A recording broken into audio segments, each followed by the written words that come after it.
Star ടോപ്പോളജിയുടെ diagram ഇവിടെ തന്നിട്ടുണ്ട് അല്ലേ. ഒരു ഹബ് അല്ലെങ്കിൽ സ്വിച്ച് ഉണ്ട് നടുക്ക്, അതിലേക്ക് ഓരോ കമ്പ്യൂട്ടേഴ്സും ഇങ്ങനെ കണക്ട് ചെയ്ത് കൊടുത്തിട്ടുണ്ട് അല്ലേ. അപ്പോൾ ഇതിൻ്റെ പ്രത്യേകത എന്തായിരിക്കും? ഇവിടെ ഒരു ഹബ്ബ് അല്ലെങ്കിൽ സ്വിച്ചിലേക്കാണ് ഓരോ നോഡുകളും എന്ത് ചെയ്യുന്നത്, ഡയറക്റ്റ്ലി കണക്ട് ചെയ്ത് കൊടുത്തിട്ടുള്ളത്. അതുകൊണ്ട് തന്നെ ഏതെങ്കിലും ഒരു നോഡിന് മറ്റൊരു നോഡിലേക്ക് എന്തെങ്കിലും ഒരു ഡാറ്റ സെൻഡ് ചെയ്യണമെന്നുണ്ടെങ്കിൽ അത് ഏത് വഴിയായിരിക്കും പോവുക? ആദ്യം ഹബ്ബ് അല്ലെങ്കിൽ സ്വിച്ചിലേക്ക് വന്നിട്ടായിരിക്കും പോകുന്നത് അല്ലേ. ഇപ്പോൾ ലെഫ്റ്റ് സൈഡിലുള്ള ഒരു കമ്പ്യൂട്ടറിന് റൈറ്റ് സൈഡിലേക്കുള്ള അല്ലെങ്കിൽ താഴെ കൊടുത്തിട്ടുള്ള കമ്പ്യൂട്ടറിലേക്ക് ഡാറ്റ അയക്കണമെന്നുണ്ടെങ്കിൽ ആ ഡാറ്റ ഹബ്ബ് അല്ലെങ്കിൽ സ്വിച്ചിലേക്ക് വന്നിട്ട് എവിടെയാണോ ഡെസ്റ്റിനേഷൻ അവിടേക്ക് അത് പോകുന്നു. പിന്നെ പറയുന്നത് ഇപ്പോൾ ഹബ്ബോ അല്ലെങ്കിൽ സ്വിച്ചോ നമുക്ക് യൂസ് ചെയ്യാം. ഹബ്ബാണ് യൂസ് ചെയ്യുന്നതെങ്കിൽ ഒരു നോഡ് ഒരു ഡാറ്റ അയക്കുമ്പോൾ അതെല്ലാ കമ്പ്യൂട്ടറിലേക്കും ബ്രോഡ്കാസ്റ്റ് ചെയ്യുന്നു അല്ലേ, അയക്കുന്നു. ഇപ്പോൾ സ്വിച്ചാണ് യൂസ് ചെയ്യണമെങ്കിലോ സ്വിച്ച് ഡെസ്റ്റിനേഷൻ ഏതാണോ നോഡ് അതിലേക്ക് മാത്രമേ കറക്റ്റ് അയക്കുന്നുള്ളൂ. നമ്മൾ ഹബ്ബും സ്വിച്ചും ഡിഫറൻസ് എന്താണെന്നൊക്കെ കഴിഞ്ഞ വീഡിയോയിലൊക്കെ പറഞ്ഞിട്ടുള്ളതാണ്. അപ്പോൾ ഹബ്ബ് അല്ലെങ്കിൽ സ്വിച്ച് നമുക്കിവിടെ യൂസ് ചെയ്യാം. ഹബ്ബാണെന്നുണ്ടെങ്കിൽ എല്ലാ കമ്പ്യൂട്ടറിലേക്കും അത് പോകും. ഏതാണോ ആക്സെപ്റ്റഡ് ആയിട്ടുള്ള കമ്പ്യൂട്ടർ അത് മാത്രം അത് ആക്സെപ്റ്റ് ചെയ്യുന്നു. സ്വിച്ച് ആണെങ്കിൽ ഏതാണോ ഡെസ്റ്റിനേഷൻ അഡ്രസ്സ് ഉള്ള കമ്പ്യൂട്ടർ അവിടേക്ക് മാത്രമേ അത് അയക്കുന്നുള്ളൂ. അപ്പോൾ ഇതാണ് സ്റ്റാർ ടോപ്പോളജി എന്ന് പറയുന്നത്. എന്താ പറഞ്ഞത്? ഹബ്ബ് അല്ലെങ്കിൽ സ്വിച്ചിലേക്ക് നമ്മൾ എല്ലാ നോഡുകളും ഡയറക്റ്റ്ലി കണക്ട് ചെയ്ത് കൊടുത്തിട്ടുണ്ട്. എല്ലാ ഡാറ്റകളും ഹബ്ബ് അല്ലെങ്കിൽ സ്വിച്ച് വഴിയായിരിക്കും ട്രാവൽ ചെയ്യുന്നത്.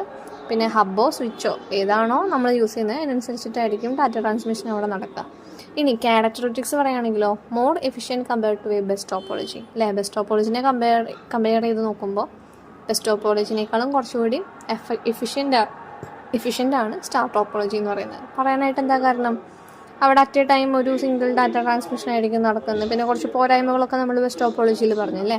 അത് വെച്ച് കമ്പയർ ചെയ്യുമ്പോൾ ഇവിടെ ഓരോ നോഡുകളും ഡയറക്റ്റ്ലി ഹബ്ബ് അല്ലെങ്കിൽ സ്വിച്ചിലേക്ക് കണക്ട് ചെയ്തിട്ടുള്ളതുകൊണ്ട് ഡാറ്റ ട്രാൻസ്മിഷൻ അവിടെ ബെസ്റ്റ് ടോപ്പോളജിനേക്കാളും നല്ല എഫിഷ്യൻ്റ് ആയിട്ട് നടക്കും. പിന്നെ ഈസി ടു ഇൻസ്റ്റാൾ, പിന്നെ ഈസി ടു ഡയഗ്നോസ് ഫോൾട്ട്സ്. അതായത് എന്തെങ്കിലും ഒരു ഫോൾട്ട് വന്നു കഴിഞ്ഞാൽ നമുക്കത് ഡയഗ്നോസ് ചെയ്യാനായിട്ട് അല്ലെങ്കിൽ ഐഡൻറ്റിഫൈ ചെയ്യാനായിട്ട് എളുപ്പമാണ്.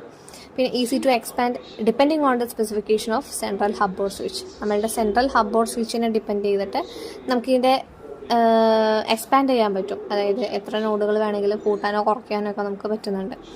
പിന്നെ failure of hub or switch leads to failure of എൻ്റെ നെറ്റ്വർക്ക്. എന്തെങ്കിലും ഒരു കമ്പ്യൂട്ടറിന് എന്തെങ്കിലും കേടുപാട് സംഭവിച്ചാൽ അവിടെ ഒന്നും നടക്കില്ല അല്ലേ, അവിടെ ഒരു കുഴപ്പമില്ല. പക്ഷേ ഹബിനോ സ്വിച്ചിനോ എന്തെങ്കിലും സംഭവിച്ചാൽ മാത്രം നമ്മുടെ ആ നെറ്റ്വർക്കിനെ ഫുൾ അത് എൻറ്റയർലി ബാധിക്കും. പിന്നെ requires more cable length compared to best topology. Best ടോപ്പോളജീനെ കമ്പയർ ചെയ്ത് നോക്കുമ്പോൾ നമുക്ക് കേബിൾ ലെങ്ത് കൂടുതൽ സ്റ്റാർ ടോപ്പോളജിയിൽ വരുന്നുണ്ട്. അപ്പോൾ ഇത്രയാണ് സ്റ്റാർ ടോപ്പോളജിയിൽ പറയാനുള്ളത്. നെക്സ്റ്റ് ആണ് റിംഗ് ടോപ്പോളജി. റിംഗ് ടോപ്പോളജി എന്താണെന്ന് ഇവിടെ ഡയഗ്രാം തന്നിട്ടുണ്ട്. ഇവിടെ എന്താ ചെയ്തിട്ടുള്ളത്? ഒരു കേബിൾ